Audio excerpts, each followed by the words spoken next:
Aceh Jaya mulai mencairkan gaji ke-13 untuk seluruh aparatur sipil negara, termasuk TNI, Polri, dan pensiunan sejak 2 Juni 2026.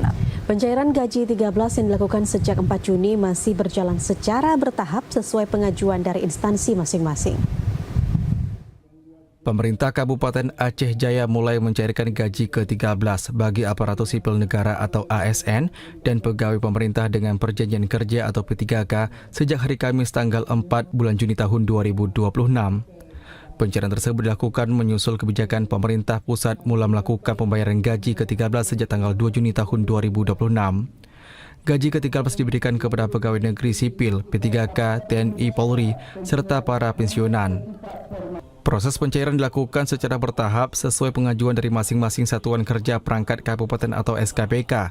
Pemerintah daerah memastikan seluruh ASN dan P3K penuh waktu akan menerima hak mereka sesuai ketentuan yang berlaku dan dihitung berdasarkan komponen penghasilan yang diterima pada bulan Mei tahun 2026 tanpa adanya pemotongan. Kepala Badan Pengelolaan Keuangan Kabupaten Aceh Jaya, Syarif Hidayat menyampaikan, pemerintah Kabupaten Aceh Jaya sudah meminta setiap SKPK untuk segera menyelesaikan dokumen administrasi dan pengajuan pencairan sehingga ASN dapat menerima hak mereka tepat waktu.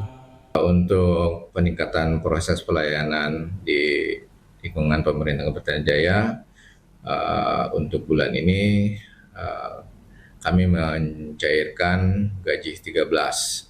Dan untuk saat ini yang sudah berproses itu sekitar 7 SKPK dan diharapkan di hari ini dengan sampai hari Senin itu sudah tuntas seluruh SKPK mengajukan pengambarahan gaji 13 ke PKK.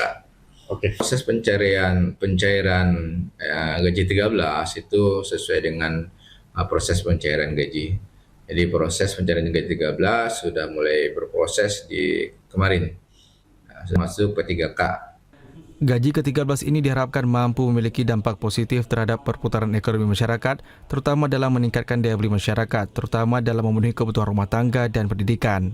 Dari Aceh Jaya, Musliadi, TVRI Aceh melaporkan.